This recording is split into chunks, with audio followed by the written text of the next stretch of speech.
Hello everyone, स्वागत करता हूं आप सभी का इस वीडियो सेशन में। और जैसा कि आप सभी जानते हैं कि आज का जो हमारा टॉपिक है वो है गति यानी कि मोशन के ऊपर।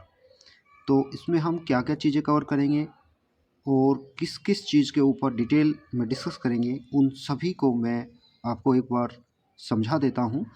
तो यहाँ पर आप देखेंगे, जैसा कि आप देख रहे हैं, इसमें सबसे पहले हम डिस्कस करने वाले हैं डेफिनेशन ऑफ मोशन यानी कि गति की परिभाषा के ऊपर। उसके बाद गति के प्रकार यानी कि टाइप्स ऑफ मोशन के ऊपर। उसके बाद में हम दूरी की परिभाषा यानी कि डेफिनेशंस ऑफ डिस्टेंस के ऊपर डिस्कस करेंगे। विस्थापन की परिभाषा डेफिनेशन ऑफ डिस्प्लेसमेंट के ऊपर डिस्कस करेंगे। चाल की परिभाषा डेफिनेशन ऑफ स्पीड। वेग की परिभाषा डेफिनेशन ऑफ वेलोसिटी। त्वरण की परिभाषा डेफिनेशन ऑफ एसिलरेशन के ऊपर डिस्कस करेंगे। तो इन सभी टॉपिक्स के ऊपर आज हम इस वीडियो में डिस्कस करने वाले हैं। तो आपसे रिक्वेस्ट है कि इस वीडियो को आपको बड़े ध्यान से देखना है और सभी चीज़ों को अच्छे से समझना है। अभी सबसे पहले आप यहाँ पर देखेंगे गति क्या होता है यानी कि मोशन क्या होता है। ये मैंने हाईलाइट किया हुआ है, गति या फिर जिसको हम मोशन बोलते हैं। तो ये होता क्या है? तो सबसे पहले यहाँ पर आप देखेंगे कि किसी वस्तु के समय के सापेक्ष, जैसा कि मैंने लिखा हुआ है, इसको मैं समझा भी रहा हूँ कि सपोज़ कोई यहाँ पर कोई वस्तु है और ये वस्तु यहाँ से एक पॉइंट से दूसरे पॉइंट तक जा रही है। तो वही बात मैंने यहाँ पर लिखी है कि किसी वस्तु के समय के सापेक्ष स्थिति में होने वाले परिवर्तन को गति कहते हैं। यानी कि यहाँ पर ये कोई पॉइंट है और इस पॉइंट से कोई वस्तु बी पॉइंट तक जा रही है। तो यहाँ पर आप देखेंगे कि इसके सापेक्ष इस वस्तु में क्या हो रहा है, स्थिति में परिवर्तन हो रहा है। और साथ के साथ आप यहाँ पर देखेंगे कुछ समय भी लग रहा है। तो किसी वस्तु के समय के सापेक्ष स्थिति में परिवर्तन, ये दो चीज़ याद रखनी है कि समय के सापेक्ष स्थिति में परिवर्तन, उसी को हम क्या बोलते हैं, गति कहते हैं, मोशन कहते हैं। तो यदि समय के सापेक्ष स्थिति में परिवर्तन ना हो तो उस समय क्या बोलेंगे कि वस्तु किसमें है, विराम अवस्था में है, यानी कि रेस्ट पोजीशन में है। तो यदि समय के सापेक्ष स्थिति में परिवर्तन हो या तो हम बोलेंगे कि वस्तु किसमें है, गति की अवस्था में है, यानी कि मोशन में है। तो और यदि परिवर्तन ना हो तो उस समय वस्तु किस अवस्था में होगी, विराम अवस्था में होगी। तो चलिए अभी नेक्स्ट की ओर बढ़ते हैं। नेक्स्ट है हमारा गति के प्रकार, यानी कि गति कितने प्रकार की होती है। तो यहाँ पर बहुत प्रकार की हम गति को डिफाइन कर सकते हैं, लेकिन जो हमारे सिलेबस में है हमें मेनली उसके ऊपर फोकस करना है। तो यहाँ पर गति के यदि मैं प्रकार की बात करूँ तो गति तीन तरह की होती है। एक तो पथ के आधार पर, यहाँ पर थोड़ा सा विजिबिलिटी में थोड़ा प्रॉब्लम हो सकती है। पथ के आधार पर यानी कि जो आपका रूट है, जो आपका रास्ता है, उसके आधार पर, यानी कि इसको हम डिफाइन कर सकते हैं। दूसरा समय अंतराल के आधार पर और तीसरा होता है तल के आधार पर। तो जैसा कि पथ के आधार पर है, दो प्रकार की होती है, रेखीय गति और कोणीय गति। और इसी तरह से समय अंतराल के आधार पर आवर्त गति और अनावर्त गति होती है। और तल के आधार पर यानी कि 1 डायमेंशनल, 2 डायमेंशनल और 3D यानी कि 3 डायमेंशनल टाइप की गति होती है। तो यहाँ पर जैसा कि रेखीय और कोणीय है, तो कोणीय को भी यहाँ पर दो भागों में डिवाइड किया गया है, जिसमें आती है वृत्तीय गति और घूर्णन गति।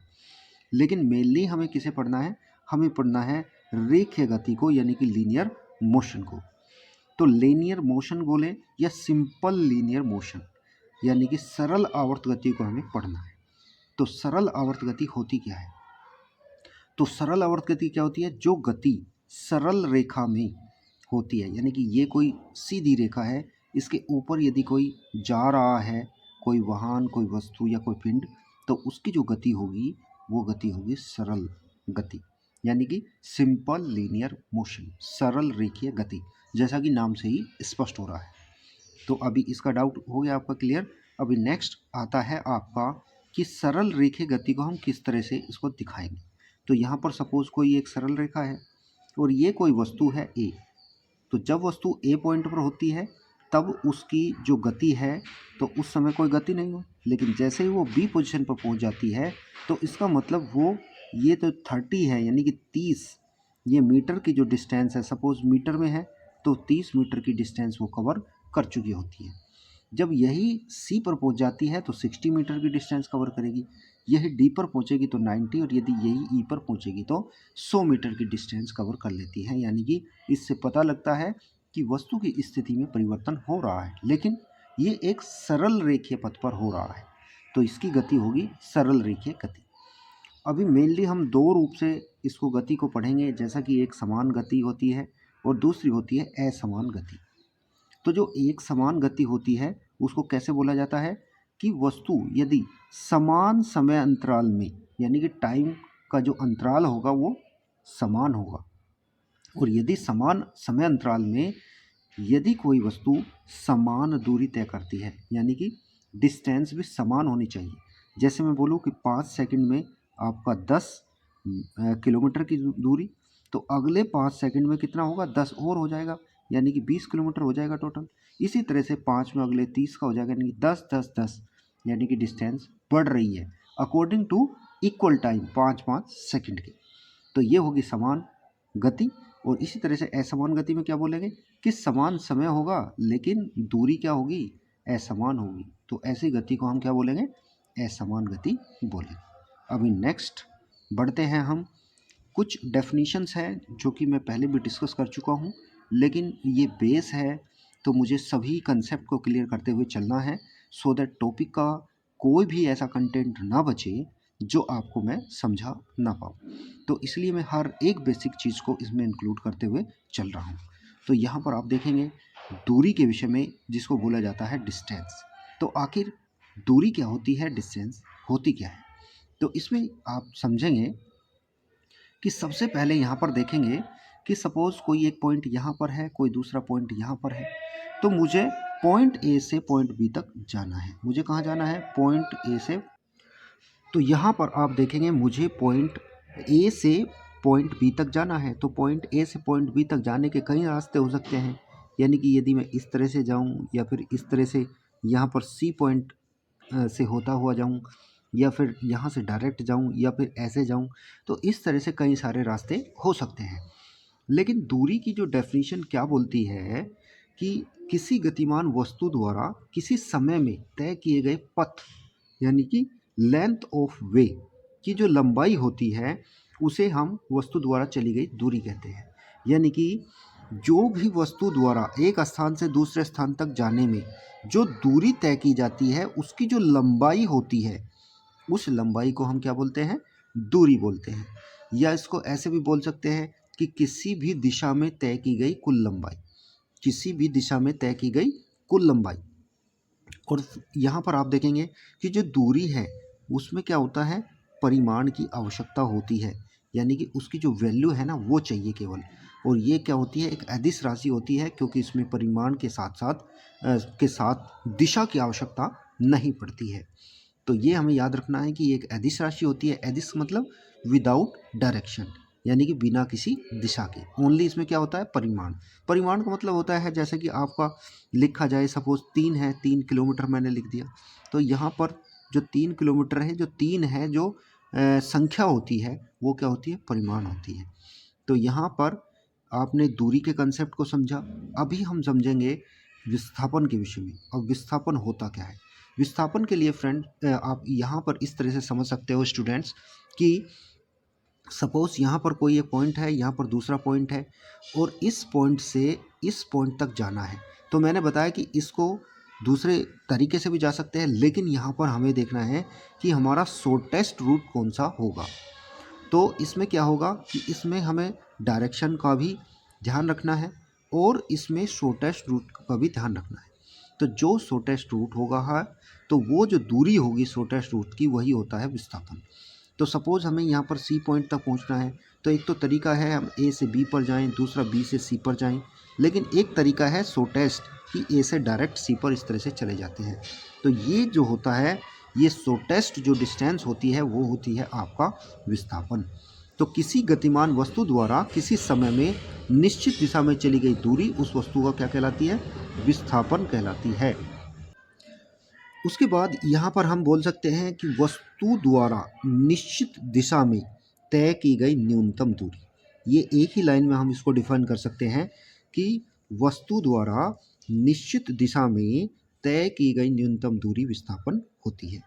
विस्थापन में क्या होता है कि ये एक सदिश राशि है और इसमें क्या होता है, परिमाण भी होता है और दिशा भी होती है। तो ये भी याद रखना है कि दूरी अदिश राशि है और विस्थापन कैसी राशि है, सदिश राशि है।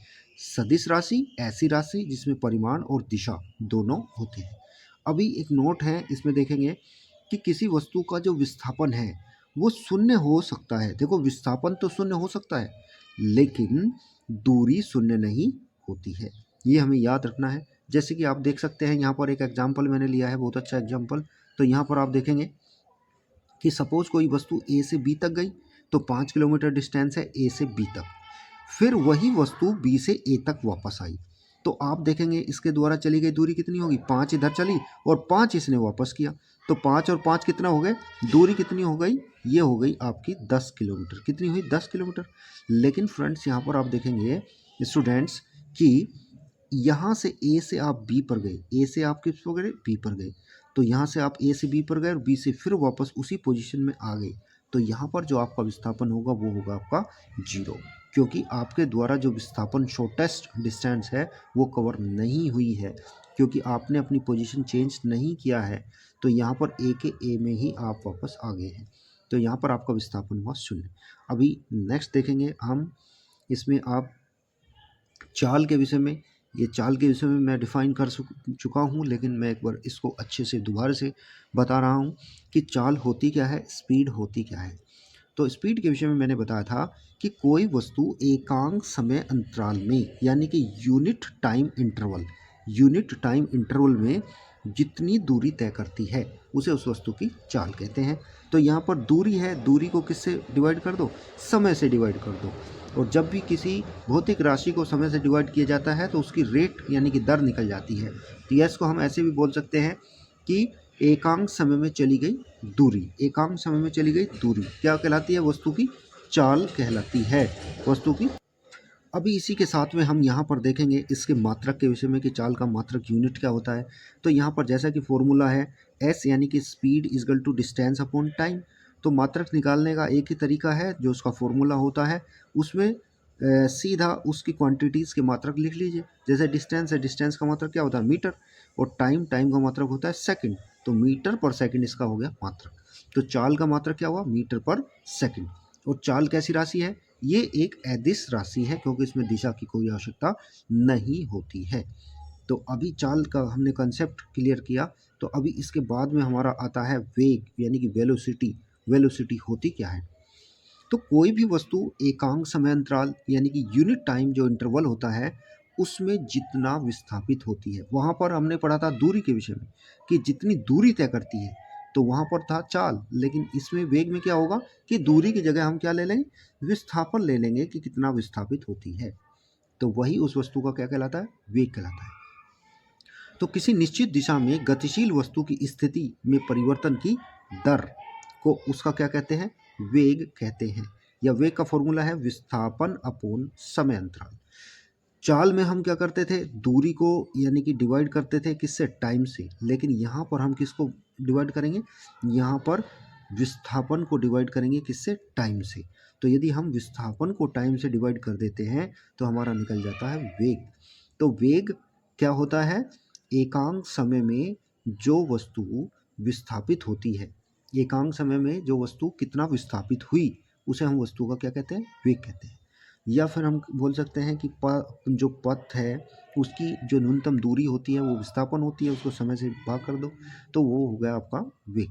अभी मात्रक क्या होता है, मात्रक क्या है कि वेग का मात्रक ये होता है formula v equal to delta T upon delta T. Delta का मतलब है बहुत छोटी डिस्टेंस, तो यहाँ पर विस्थापन का मात्रक क्या हुआ, मीटर, और समय का मात्रा हो सेकंड, तो मीटर पर सेकंड भी, इसका भी मात्रक क्या होता है, मीटर पर सेकंड ही होता है। यानी कि आपका चाल का भी सेम मात्रक होगा और आपका वेग का भी सेम मात्रक होगा। अभी हम यहाँ पर आएंगे एक नोट्स के ऊपर, इसमें क्या लिया है कि वेग एक सदिश राशि है। तो ये याद रखना है कि चाल हमारी अदिश राशि है जबकि वेग हमारा सदिश राशि है।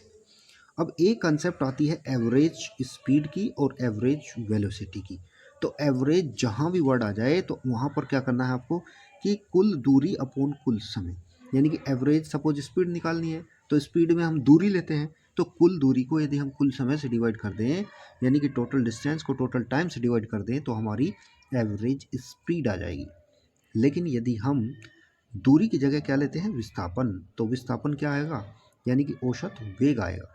तो औसत वेग यानी कि टोटल डिस्प्लेसमेंट को यदि टोटल टाइम से डिवाइड कर दे तो हमारा क्या आएगा, एवरेज वेलोसिटी आएगी। तो ये दोनों कंसेप्ट आपने सीख लिए। इसके बाद आपका आता है त्वरण का, यानी कि एसेलरेशन का। एसेलरेशन होता क्या है, त्वरण होता क्या है। तो यहाँ पर स्टूडेंट्स आप देखेंगे कि किसी वस्तु के वेग परिवर्तन की जो दर होती है, यानी कि रेट ऑफ चेंज ऑफ जो वेलोसिटी होती है, तो ये क्या होता है, सपोज मान लिया किसी वस्तु का वेग पहले क्या था, 5 मीटर पर सेकंड था, फिर ये बढ़कर क्या हो गया, 10 मीटर पर सेकंड हो गया। तो वेग में परिवर्तन कितना हुआ, तो वेग में परिवर्तन कितना हुआ, 10 में से माइनस करो 5, तो 5 मीटर पर सेकंड का हुआ। लेकिन कितने समय अंतराल में हुआ, तो इसको और टाइम से डिवाइड कर दो, तो वो आ जाएगा आपका वेग परिवर्तन, यानी कि वेग परिवर्तन की दर को ही हम क्या बोलते हैं, त्वरण कहते हैं। तो त्वरण का अभी फॉर्मूला कैसे लिखेंगे हम, यानी कि ए इजगल टू क्या होगा, delta we upon delta T, जहाँ पर डेल्टा वी क्या है, वेग परिवर्तन, और डेल्टा टी क्या है, समय। तो अभी इसका यदि हमें मात्रक निकालना है तो इसके लिए क्या करेंगे, वेग का मात्रक हमने पढ़ा है मीटर पर सेकंड, और यहाँ पर समय अगेन सेकंड है, तो ये सेकंड नीचे आएगा तो सेकंड का क्या हो जाएगा, स्क्वायर, तो मीटर पर सेकंड स्क्वायर इसका क्या हो गया, मात्रक हो गया। तो ये हमें याद रखना है। अभी इसी के साथ में एक कंसेप्ट है आपका त्वरण की, साथ में एक कंसेप्ट है मंदन की। क्या है, मंदन की कंसेप्ट है, यानी कि रिटार्डरेशन जिसको बोला जाता है। तो इसको कैसे डिफाइन करेंगे कि यदि किसी वस्तु का जो वेग है वो परिमाण के साथ साथ यदि घट रहा हो समय के साथ, यानी कि परिमाण समय के साथ, यदि किसी वस्तु का वेग का जो परिमाण है वो समय के साथ क्या हो रहा हो, घट रहा हो, तो उसे क्या करेंगे, मंदन बोलते हैं, रिटार्डरेशन बोलते हैं। तो यहाँ पर मंदन का जो फॉर्मूला होगा delta we upon delta T, लेकिन यहाँ पर माइनस लगाएंगे क्योंकि वो घट रहा है, लेकिन इसके मात्रक वगैरह सब त्वरण के समान ही होते हैं। तो जहाँ भी माइनस में त्वरण होगा तो उसका मतलब वहाँ पर क्या हो रहा है, मंदन हो रहा है, रिटार्डरेशन हो रहा है। जैसे किसी गाड़ी को हम ब्रेक लगाते हैं, वो धीरे धीरे क्या होगा, रुक जाती है, तो इस तरह से इसमें क्या हुआ, रिटार्डरेशन हुआ। तो अभी हम सीखेंगे सापेक्ष वेग क्या होता है, ये लास्ट टॉपिक है इसका, सापेक्ष वेग। तो सापेक्ष वेग में क्या होगा फ्रेंड्स, कि स्टूडेंट्स इसमें क्या होगा, रिलेटिव वेलोसिटी जिसको बोला जाता है। तो सापेक्ष वेग की जस्ट एक डेफिनेशन है कि यदि किसी वस्तु का जो सापेक्ष वेग है वो दूसरी वस्तु के सापेक्ष जो वेग है वो क्या होता है, विस्थापन में परिवर्तन की दर होती है। इसको ऐसे नहीं समझेंगे, इसको हम इजी वे में समझेंगे कि सपोज कोई वस्तु एक डायरेक्शन में ऐसे जा रही है और दूसरी वस्तु भी इस डायरेक्शन में जा रही है, तो हमें यदि उसका सापेक्ष वेग निकालना है तो उसके लिए क्या करेंगे कि यदि एक ही दिशा हो तो जो ज़्यादा वाला होता है उसमें से कम वाले को हम माइनस कर देते हैं, तो उसका सापेक्ष वेग निकल जाता है। लेकिन यदि ये दोनों वस्तु विपरीत जा रही, एक इधर जा रही एक इधर, और इसका वेग क्या है 70 और पहली वाली दूसरी वाली का वेग है 60, तो सापेक्ष वेग निकालना है तो इन दोनों को क्या कर देंगे, ऐड कर देंगे, तो यहाँ पर सापेक्ष वेग हम इस तरह से निकाल सकते हैं। तो डेफिनीशन से ज़्यादा बेहतर है कि आपको एग्जाम्पल की सहायता से समझ आ जाएगा। अभी मैं आगे बढ़ता हूँ और आगे यहाँ पर मैंने एक न्यूमेरिकल दिया है जो कि आपका एक होम असाइनमेंट है, तो इसको आपको करना है और कमेंट बॉक्स में इसका आंसर लिखना है। तो यहाँ पर न्यूमेरिकल क्या है कि यदि दो गतिशील कारें एक ही दिशा में 50 किलोमीटर पर आवर के समान वेग से गतिशील है तो प्रथम कार के सापेक्ष दूसरी कार का वेग क्या होगा, ये आपको निकालना है, जैसा कि मैंने अभी सापेक्ष वेग की आपको डेफिनेशन दी थी। तो ये आपको न्यूमेरिकल निकालना है और इसका आंसर आपको किस में लिखना है, कमेंट बॉक्स में लिखना है, और वीडियो को करना है लाइक, और इसमें जो भी आपको डाउट है वो आप कमेंट बॉक्स में भी लिख सकते हैं और आप ग्रुप पे भी इसको पूछ सकते हैं। और इसी के साथ में हमारा एप्लीकेशन लॉन्च हो चुका है, आप एप्लीकेशन को इंस्टॉल करेंगे और उसमें बाकी के सभी वीडियोस हम उसमें ही देंगे, क्योंकि ये एक सीक्रेट वीडियोस होगी जो कि आपके पास पहुंचेगी। तो चलिए स्टूडेंट्स, आपका बहुत बहुत धन्यवाद and thanks for watching this video.